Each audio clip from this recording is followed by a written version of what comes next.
First, So, yeah. welcome, everybody. This is a recording of an introduction of what's going to happen on the 2nd and 3rd of March. My name is Chris Gordon. I'm from Social Enterprise Exchange and delighted to welcome here Luigi Martignetti here, who's going to talk to us from REVES about all of the things that are happening in policy development all across Europe, and specifically about what we might hope to expect to learn on the 2nd and 3rd of March in Athlone.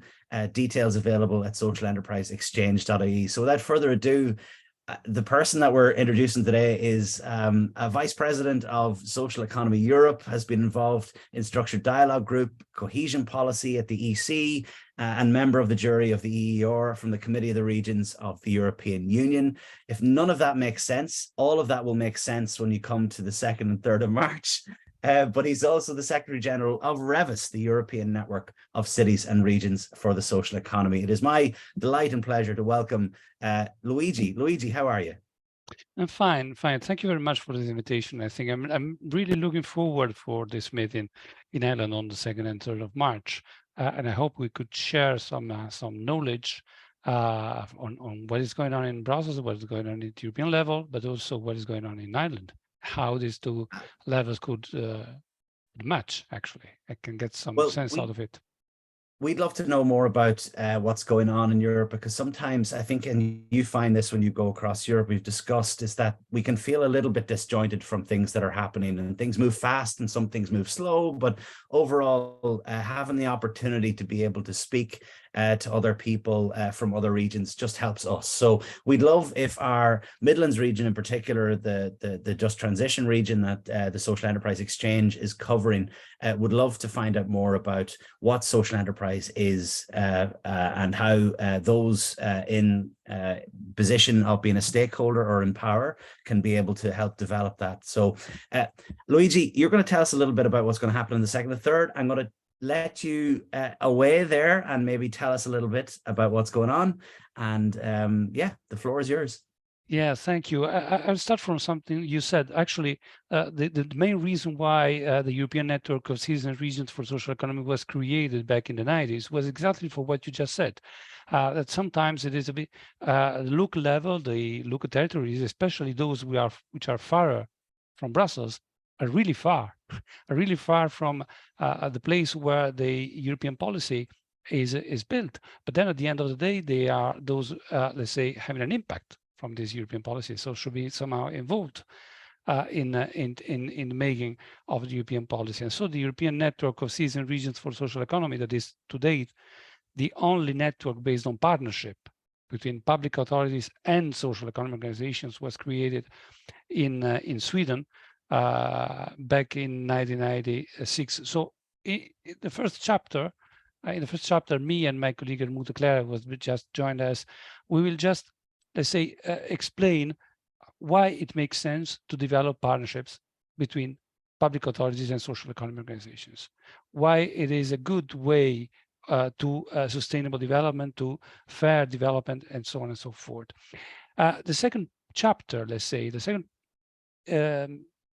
topic about which we would like to share with you on 2nd and 3rd March is about the European Union. It seems that everybody of us know what European Union is, but sometimes it's good to remind how the European Union is organized, how it works, and also what kind of language the European Union uses, because sometimes it's not so easy for someone who's not very much, let's say, familiar with a policy making at the EU level to fully understand what is going on, what kind of laws are created,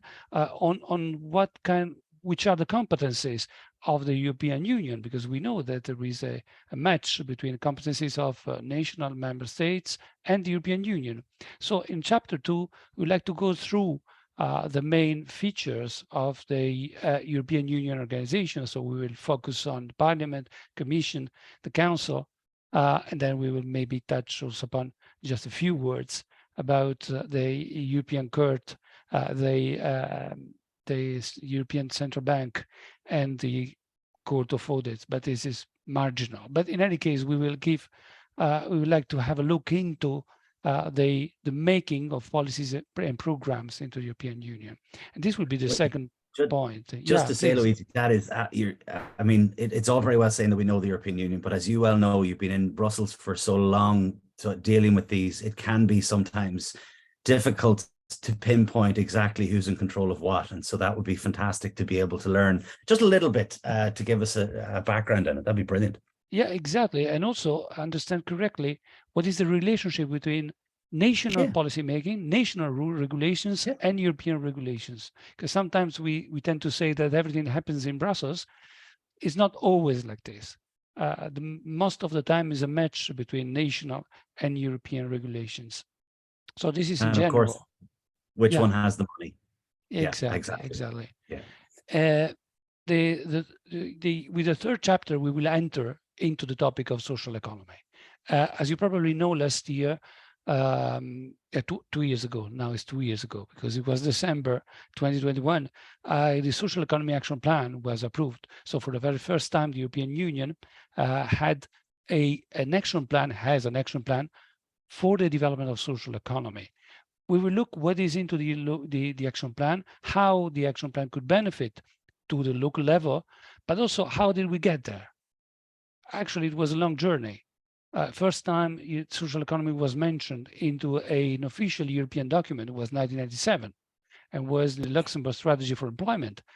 And in that piece of legislation, well, was a strategy, was not a legislation. Okay, in that document, that is very interesting, social economy was coming together with local level. So the potential of local level in creating new employment. And today, 25 years after that time, we still find social economy and proximity economy close together.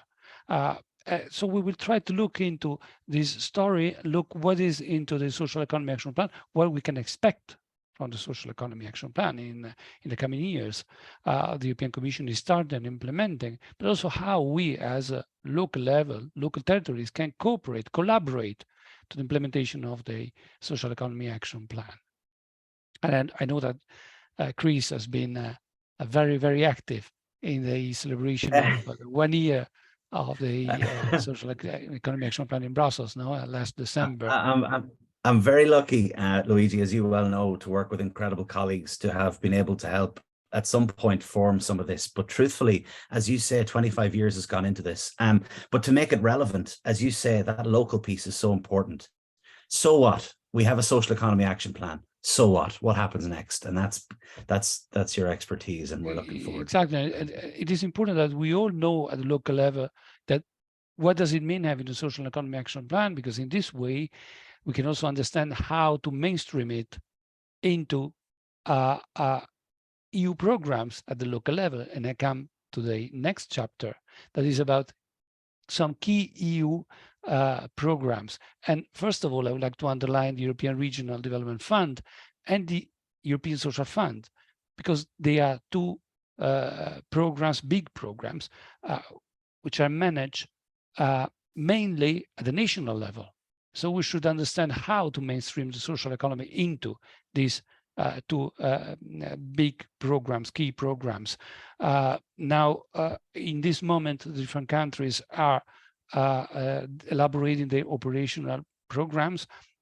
In March, probably we will know also a bit more about the Irish one, because it's more than one. Obviously, it's one for the regional, one for the ESF, etc.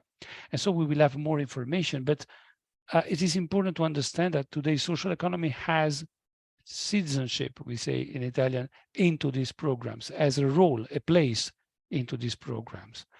At the same time, we will look at some programs which are developed and managed directly by the European Commission, and try to understand which are the opportunities that these programs are going to provide to the local level. We will look into the single market program, that is the big initiative that replace the COSME program for small medium enterprises. We will look into the Erasmus Plus, that is a huge program nowadays, supporting very much the development, skill development into different sectors. Also the Horizon Europe, the research and innovation program that is going to have some interesting chapters on social economy in upcoming years. And we will look also into the rural dimension of EU policy and EU programs. Try to understand how we can focus on rural level. This is quite a sensitive topic because during the last years and still today, the European Union is focusing very much, also member states, on metropolitan areas, on big cities, almost forgetting that there is also a rural dimension in the development of the European Union, which nowadays with a double transition, with a green and digital transition, is even more relevant than previously, because it's the place where actually we can reshape, let's say, our local policies. We will also, in this chapter, propose to you some of the results of our activities during the last 25 years, talking about legal frameworks for social economy, talking about public procurement regulations and the work we have been doing on this, talking about state aid, all issues and things which are very much connected, if you want, with the partnership I was talking at the beginning. We will try to share with you some of the results of this work, considering that all this comes from the activity not of a consultancy in Brussels, because we are not a consultancy, but from the activity of our own members which are partnership based on regional and local authorities in many countries. And in particular here, we are spotting on the impetus plan for social and solidarity economy from the Navarra region in Spain. We will focus on the economic development plan from the region of Brussels, in Belgium. And we will focus, and probably you do not understand what is the third logo, is the county of Örebro, in Sweden. That is that has been one of the first counties developing a social economy action plan at the European level.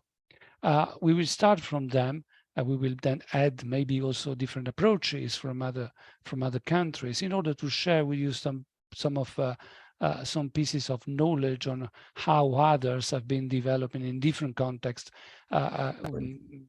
effective social economy action plans before the European Commission, by the way.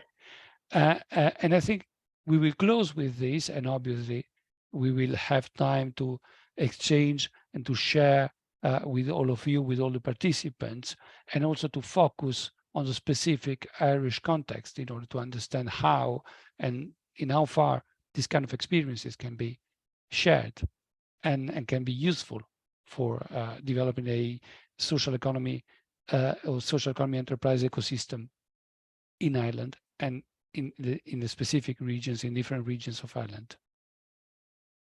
Luigi, that is a fantastic overview, and we are really looking forward to welcoming you here on the 2nd and 3rd in Athlone of March. I suppose a couple of things. Sometimes we look at Europe and it feels like it's a big, bad, hungry bear, or, you know, there's all these things that we don't quite understand. But it is made up of incredible people that genuinely want to see good work being done and what way they can support localities. It would be fascinating to see if there was any learnings that we could learn from our colleagues all across Europe. And equally, I think there's good practice, not only in the Midlands and elsewhere in Ireland, that we could hopefully maybe show with you, and hopefully they can be good practice across Europe as well. But for now, for us, I really appreciate. Thank you for taking us through this. We're going to ask anybody that wants to come along, if you could please share. It'll be at socialenterpriseexchange.ie. Please do contact Gabriel and the group in Social Enterprise Exchange. We're here to be able to help, and we're looking forward to meeting everybody on the 2nd and the 3rd of March in Athlone. Thank you. Thank you.